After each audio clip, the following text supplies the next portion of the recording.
Good.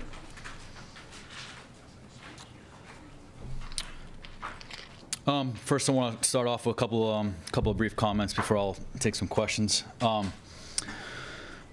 First off, and most importantly, just wanted to send my condolences to Marvin Jones and his family over the last couple of days of what happened with his son Marlo. Pretty horrible thing that happened, and I was able to spend some time with Marvin on Saturday afternoon with Jasmine, and it's probably one of the more difficult things I've ever had to do. Have a pretty good connection with Marvin since he was the first free agent that I signed here in March of 2016.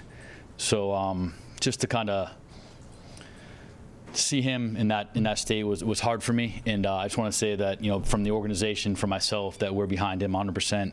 Anything he needs in support, we'll be there for him. Kind of puts in perspective of a year that was not up to par for us, and goes to show that there's things that are way more important than football games. But everybody in this building is a family to me. Starting with our ownership down to the support staff, to our players, to our coaches, and this is a time we can all pull together. So, also want to say I'm very supportive of the support of Mrs. Ford and her family during this season. Obviously, when a season goes this way, there's a lot of conversations about players, about staff, about wins, about losses, about injuries. And her thoughts and her family's thoughts and questions are very insightful, and there's really good conversation on a more than weekly basis about everything that's going on here. So also want to thank the fans. I think on the road, as a lot of the guys in here travel with us on a weekly basis to our away games, some pretty incredible showings of support from our fans on away games, and especially obviously at Ford Field. The place is always rocking. So shout out to those fans that are with us. They continue to be with us, and that's very important to us. Thank you guys here to the media for your support. You guys are obviously the conduit to our fans, and that's important. The NFL season's long and hard for everybody, and you guys included, so I hope at the end of the day today you guys get some rest as well. I'm sure I'll see you guys soon in Mobile. Bottom line for our season, I'm going to say this word a lot, is we didn't finish. And Matt said it a couple times. I'm going to say it over and over again this whole offseason, because when I look at everything, and we're just in the beginning stages of kind of evaluating the whole season as a whole. It just was a season we didn't finish. We were in all the games. You guys know all the statistics about how many times we were leading and how many games we were in and all that. But at the end of the day, we didn't win enough, and that's the bottom line. And that's our responsibility. Our responsibility here is to look at that over the coming months. Look at everything from A to Z, from players to scheme to organization to you name it. We're going to evaluate it and do everything in our power to make it better for next year. I thought, going into the season, we played well early. Thought there were some major improvements on the offensive side of the ball in the first month of the season. And then there was really just some games where we didn't play a full game. We played well on offense, didn't play well on defense. Played good on defense, didn't do enough on offense. Settled for too many field goals. Green Bay first game. So a couple points here and there early in the season, and we could be having a whole different conversation today, but we're not. So our job is to look back at it, evaluate it, and try to make this, right this ship, and get this team going where we all know it should be. We're going to take a hard look at everything, from players, like I said, to scheme, to coaching, to organization, to injury prevention. I'm not going to stand up here and ever make excuses. That nobody wants to hear it. The fans don't deserve excuses. They deserve answers. And that's kind of what we have to sit back in the next couple weeks into months and look at a really wide open lens, and then to narrow that lens down to when we have to make bigger decisions coming forward on the team to put a better product on the field next season. So there are high expectations every year. There's high expectations going 16-0 1 year to get this ready, get this better, and right. I think anytime you bring a new head coach, bottom line is we got to do more to win. It takes longer for certain teams, and some teams hit it. No, they have not equated to wins and losses. We're going to evaluate everything and just really be every day. Yeah. No one gave us a chance in that game, right? The last second. with other teams' practice squads. And I'm never going to sit up here ever and say excuse. They're not. We had a lot of injuries this year. Mind, they're a little bit fresh. I mean, off-season portion of the time we'll have a little bit more of a reflection of like where that is. But I was proud of our team yesterday. We lost the game. I'm upset about that. But to watch some of these guys that basically just got an NFL uniform in the last week, Anthony Pittman, 3 weeks ago, 4 weeks ago, Bo Scarborough, like all these guys that, you know, they're fighting their butt off each and every week on the practice squad. We give them a jersey, and they're going to go out there and play against Aaron Rodgers. So I give those guys credit. I think that question for a lot of people is, you know, 9-7 wasn't good enough 2 years ago. Yep. Why is you know this good enough now like this? Yeah, I mean, I think I just answered that though. I think you know, we don't want to bring it down to the basement again and start the foundation again. That's the answer. Mike. Go ahead. No, Mike's good. Yeah, how important is to have a dynamic defensive player? We get a pass rush now. That guy can win one-on-ones and not necessarily have to win the scheme, but just dominate his position. Yeah, I mean, obviously, you know, the more pass rushers, the better, right? You want to get after the quarterback. But I think, you know, we always talk about, is it pass rush, or if the coverage is a little better, will the pass rush get there? So it's always a combination. Then you throw in, okay, well, how many times are you going to blitz per game? So the answer to your question, yes, always like another pass rusher. Those are hard to come by. But I think it's always a combination of those things when you really evaluate the whole body of work in terms of trying to get after the quarterback. You mentioned obviously all the injuries and everything on that one side. How close do you feel like you are to being a playoff team, not just a playoff team, but a playoff winner and a true Super Bowl contender? Yeah, you know, that's the money question, right? Appreciate it. I'm not going to put a timeline or a number of players or this. There's a lot of things we need to get better at. You know, there's a lot of things. When you win 3 games, it's not just one thing. You know, we sit there every week and evaluate the games and look at the roster and look at the scheme and look all of that. And it was hard this year for us to point at one thing. And I think it was hard for you guys. You know, sometimes if you have a poor year, you can just say, if you guys did that one thing different, you would have won 10 games. You can't do that with this team. This was an abnormal year for us. And it's something that we're going to have to really dive into because, you know, we sit there scratching our heads every week where we didn't finish or we were 2 plays away or, you know, bad call here, bad break there, you know, drop pass there, and it adds up to our record. And we're going to own our record. That's what it is. We can't change it. We're going to accept that, and then we're going to look forward to try to, you know, give this team and this city and this organization a better record going forward. About 4 years ago, you sat up there when you were hired and said that building the depth and middle class of the roster was really your focus. Sure. Do you feel like you've done that 4 years in based off of, you talk about injuries, but... Yeah, I do. Yeah, I do. I mean, we have 16 guys on IR. That's a lot. So, I mean, I know some other teams out there that, you know, we've talked about have 9 or 10. I mean, I think 16 is a pretty high number. So to find 16 injury replacements from our practice squad or on the street during the course of the year, and ours really, when you really look at it, I think they started happening around week 7. The beginning part of the season, we were a little bit healthier, I would say. But, you know, 16 is a high number to kind of replace. So I think the answer is yes. With Darius Slay, is it the team needs to give him a new deal or trade him? That, like, option C, just letting him play on the last year is not really an option?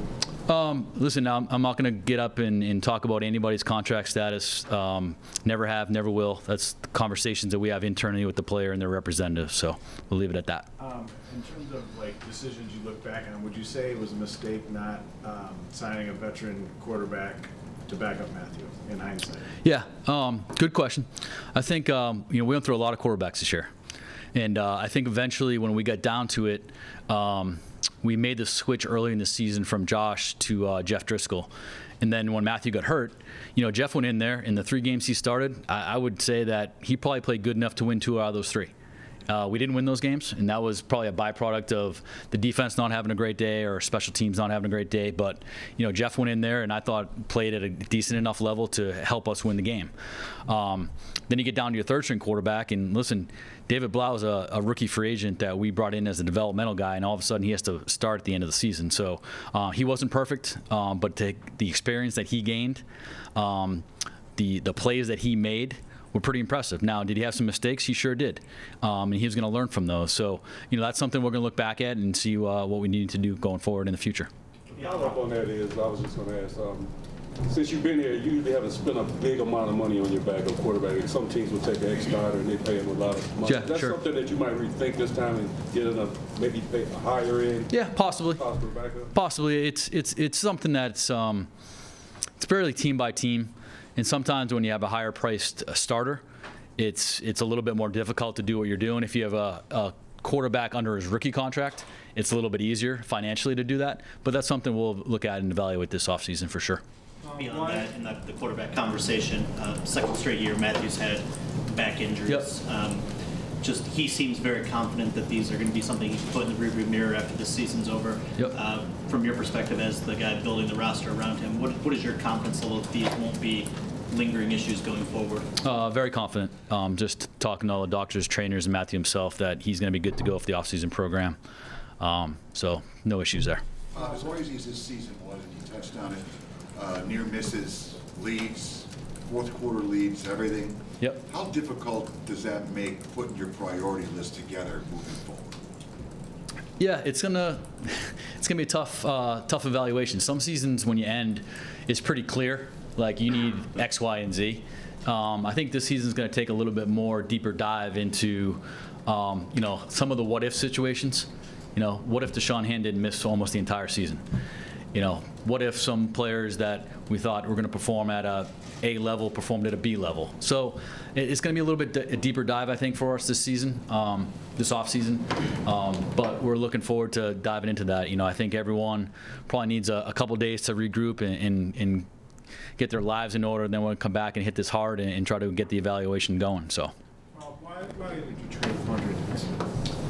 The Quandre Diggs trade, I know Matt spoke to you guys about that when it happened. Thought it was the best thing for the football team at the time.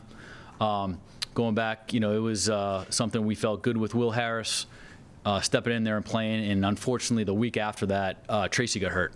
So it was kind of a tough week or two there when you make that trade, and then a guy that you're really counting on to take that leadership role gets hurt and he misses a couple weeks. So that's just something we decided was the best thing for the team at the time. Do you regret making that deal now? No. You did have some discussions, trade talks about Darius Slayer on the trade deadline. How serious did those get? Not very serious at all. No. Do you expect him to be a long-term part of this team? I answered that question a few minutes ago. The money you spent in free agency last winter, did you get the production return on the investment you expected? Yeah, I think Trey Flowers played exceptionally well. I think, Trey, I think the first couple weeks of the season was kind of still battling through the shoulder thing, but once he turned it on, I think he played really well for us in all aspects: run defense, pass defense, quarterback hits, hurries, sacks. Justin Coleman's another guy that we signed, played really, really well at the beginning part of the season, had a little bit of a lull mid-year, and then kind of played really good towards the end of the season again. So I think I'm good there. And then, Jesse James needs to get more involved in the offense. I think when you sign a tight end in the offseason, then you draft one in the first round, it's kind of hard.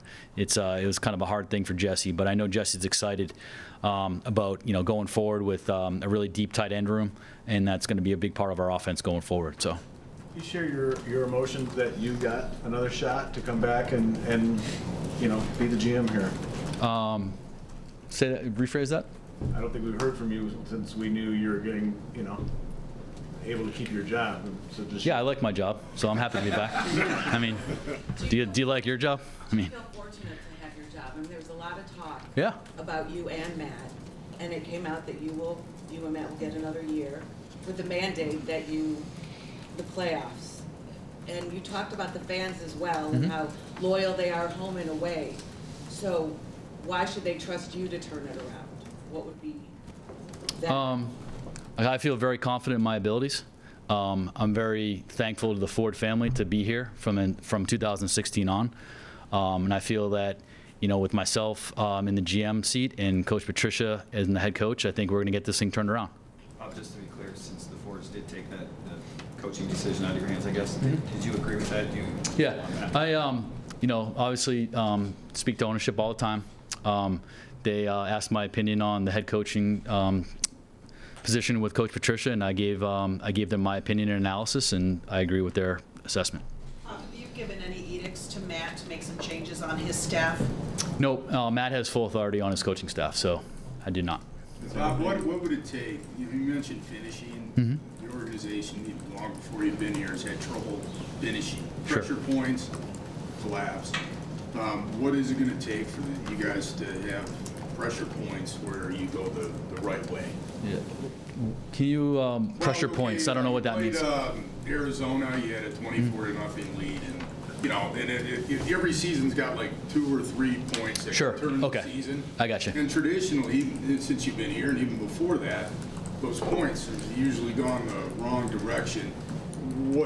What can you do to finish? You know, I mean, you have a real good year and finish it. That's the $1 million question. That's what we have to look at and say, what are the things we can do to, when those big plays come up in, the Arizona game, or, don't let the officials, take the officials out of it in the Green Bay. What can we do to avoid kicking 5 field goals in the Green Bay game and scoring 1 more touchdown and it doesn't matter at the end? Or, you name it, down to the Oakland game when we're down to our last drive and have a chance to score, like all those things. So that's everything we have to evaluate. I don't have the crystal ball right now to tell you the one thing. If I had that one thing, we would be standing here right now. So that's something we're going to take a hard look at this offseason and do everything in our power to make the decisions that are best for the organization and to get us over that hump of getting over those pressure points and winning. Thing is a roster thing. I mean, sometimes the first couple of years it was like later in the year. Yeah. Well, this year was pretty. It was, looking back at it. My first year was 2016, and that's when we had 8 fourth quarter comebacks. Is that right? And this year, you guys know the stats of the games we lost after having a lead. You guys know the stats better than I do. So it was almost like the reverse of my first year for whatever reason. So I hope I answered your question, Pat. I just was trying to. It's a complex thing that's kind of been a zillion-dollar question for like a long time. Yep. The folks that you mentioned the conduit to the media. Yeah. About that. That's what they want to know the answer to. Yep. We're trying to sort that out. If the mandate is playoffs or bust, or however you want to phrase it, how does that not affect your decision-making, short-term versus long-term roster building? Yeah, that's a good term. That's a good question. When I took this job in 2016, my vision was, as a general manager, you always have to have your lens on the short term and the long term, and that's not going to change. That is not going to change for me. Obviously, we need to win next year. I understand that. But when you're trying to build the organization, you're trying to create this lasting ability to win, you have to make decisions that are prudent for short term and long term. It has to be a combination of both. If you go after it one year, you might go 8-8 and not do anything, or 9-7, and then the next year you have nothing. So I have to take all personnel decisions, all decisions for the organization with a short term and a long term focus. Just to kind of follow up on that real quick, is anything, you mentioned the conversation with the Fords and Brad, has anything changed, I guess, with the dynamic of how you go about this offseason or the decision making there? No, it's all pretty much the same, standard procedure. And then I know you said you weren't going to talk about player contracts, but the Christian Jones one, since it's done, the extension, just I wonder if you could explain what went into that. Yeah, Christian was a guy, obviously, we signed 2 years ago. Really good scheme for what we do, very versatile. It's, as you guys know, when we're trying to build the front seven, it's really hard to find linebackers that can play on the line of scrimmage and off. And I think Christian obviously has shown he can do that at a good level. And thought with his contract coming up, we had some discussions mid-season with his agent. It came together pretty quickly, actually, and we thought it was a fair deal for a guy that's played a lot of good football for us the last couple of years. Just to follow up on John's question about the short and long term lens that you have to keep, I guess. How does that impact quarterbacks at the top of the draft? Is that something that you'll continue to take a look at? Obviously, you have Stafford under contract. Yeah, obviously, with where we're drafting, we're going to have to pay attention to everybody. I think previously when we were drafting the teens and 20s, you could really not spend a lot of time on the top 7 or 8 because with what it would cost to get up there, you would really never do it. So I think this year with where we're drafting, we're going to have to take a close look at everything and just know really from A to Z, 1 to 250 the draft, rather than not focusing on just the top, just the guys we're going to be picking. Sure, quarterbacks included. And I'm sure you've had your first round of draft meetings, so what sort of player can you expect to get in the top 3? Not specific names, but how big of an impact can that be? I mean, you would hope the guy would be an impact player at 3. I think, the draft pool isn't set yet. The juniors haven't officially declared. Some of them have, but we're still waiting on. You're probably going to hear another 50 names here in the next couple weeks of who's declaring. So I think I'll kind of hold comments on that until maybe we talk about the combine. Speaking of the draft, Bob, how beneficial is the Senior Bowl? If you guys are asked to go coach that, just what do you guys get out of that week? Yeah, I've never been a part of a staff that has coached it, so I've heard good things. And I know a few staff members that are currently here were on the staff. The last time we had it, I think it was the year they drafted Ziggy. Is that correct? So I've heard good things. I think we're, if we get that call here in the next couple of days, we'll be excited about it. Mobile's a great place to visit. I usually spend 4 days. What's a couple more? One more question. Speaking of draft, a question about the 2019 draft.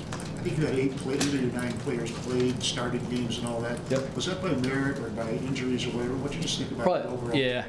Probably a little bit of both. I mean, some of those guys, obviously we drafted and they played and we wanted them to play, and I think some of them played because of injuries. But I think we feel good about our draft class. We always, the biggest jump is from year 1 to year 2. So we want those guys to make a big jump. TJ is going to come back healthy. Jelani thought had a good rookie year for a linebacker. It's a hard position to play as a rookie, and he stepped in and played really well. Will had some growing pains midseason, but I think Will Harris played his best game of the season yesterday. Really kind of let it loose and played fast. So that was a good sign. And some of those other guys later rounds, they did a little bit, but they need to do a lot more next year. So. Last one. Oh, Bob, I got a question. I know this sounds crazy, but forget about the records. I know you evaluate division talent. Sure. Do you feel that your talent level is getting closer to the rest of the division since you got here? And take the injuries away, never just the talent. I do. The record doesn't indicate that, but I do feel like, our talent, we're not there yet. We have to add some guys like we do every year. Every team changes. I talk about it every year, 25, 30% every year. So we just got to make a good run at it this year and make sure those new 25% of our players can contribute at a high level and help push us over the edge to get more wins. So, good. All right, guys. Thank you. Happy New Year. Happy New Year.